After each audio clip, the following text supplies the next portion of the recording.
All right, we're here in Myrtle Beach, South Carolina, Big South Basketball Media Day. My name is Nick Pierce, joined now by the head men's basketball coach at Liberty University, Dale Layer, coming off a Big South championship and now picks second in the Big South North Division this year. Coach, as you enter the 2013-14 season, what are the expectations that you have for your team specifically, not just what the media thinks? I don't know, Nick. We just try to have a good day today. To project what it will be like in March, I think is anybody's guess. I think a lot of smart people put a second. I think that's probably about right this time of the year. But who would have thought we'd have lost our first 8 games last year and then ended up with a championship? So a lot of things can happen. There'll be a lot of ups and downs, a lot of wins and losses and trials and victories, and we'll have to see who kind of overcomes all the things and handles them the right way and makes the most of each opportunity. You just said you guys lose your first 8 games. You win the championship last year. You got the bulk of those guys back this year, guys that have grinded it out and have experienced that. How valuable is that, in your hopes of repeating?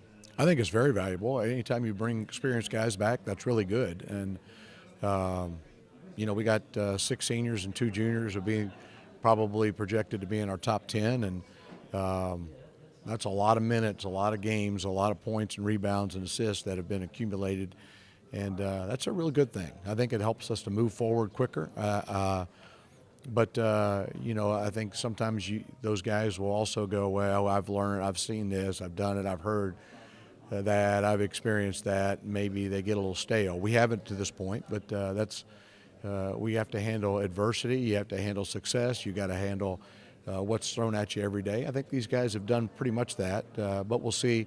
We're undefeated today. Until you lose a game, you never know.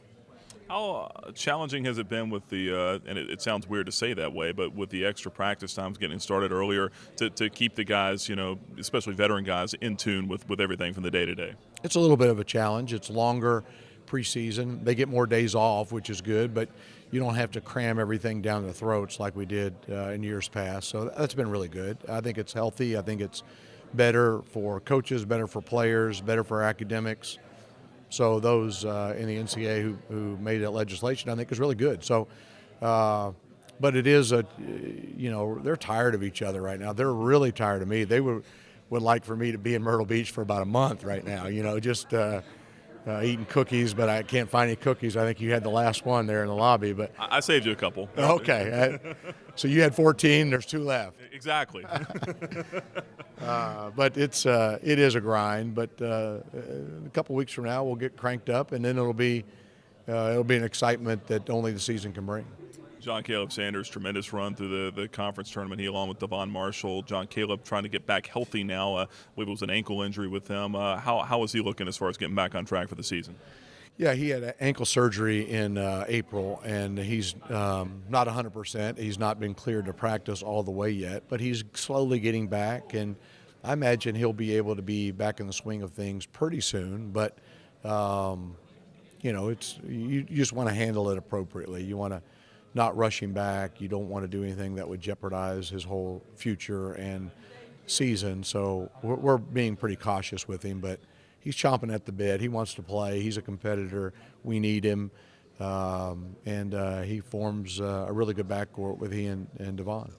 And you lose Tavares Speaks out there on that backcourt, but a couple of experienced guys there. And then maybe as much depth as you've had in your front court now with Antoine Burris back in the mix, and then Drew Smith a year older as well. Just tell us a little bit about how you feel about your front court.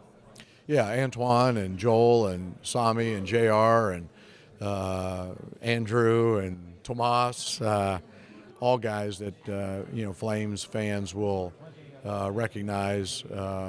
They've seen them play a lot of minutes and get a lot of points and rebounds. So it's nice to have them. They're all quality players. It's going to be a challenge to get them enough minutes because they'll deserve more than I'm able to give them. But it's a nice problem to have. Absolutely. And then you look at the schedule coming up. You got Randolph to start the year on November 8th in the Vine Center. It's good to be in the Vine Center a little bit earlier in the season, isn't it? Yeah, it's we didn't. I don't think in November we were even in the Vine Center last year, but yeah, it's a good home court. Our guys are accustomed to being there. It's always fun to play in front of our fans, and I think the momentum of our season last year, the way it ended, is you can feel a little bit different buzz around campus about the start of basketball, and hopefully it'll produce more loyal fans every night and give us a home court advantage.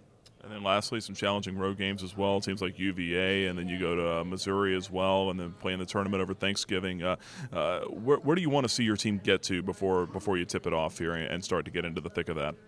I don't know. I just want them to have a good day today, and I know that sounds redundant, but if you don't do today right, you have no chance of doing tomorrow or next week or next month. And I think our guys have been pretty level-headed to have good days, and so that's all God just allows us to have today, and worry about the future when it comes and let Him take care of that for you. And so I think today is all we're concerned about, and let's try to string together really good days. All right, Coach, appreciate the time, and look forward to the season. And let me know if you find some milk out there with those cookies, too. That was the only thing missing. Yeah, you got a little milk right on your whatever that's called, yeah. Okay. No. Coach Lair with us here from Big South Media Day. My name's Nick Pierce of the Liberty Flame Sports Network.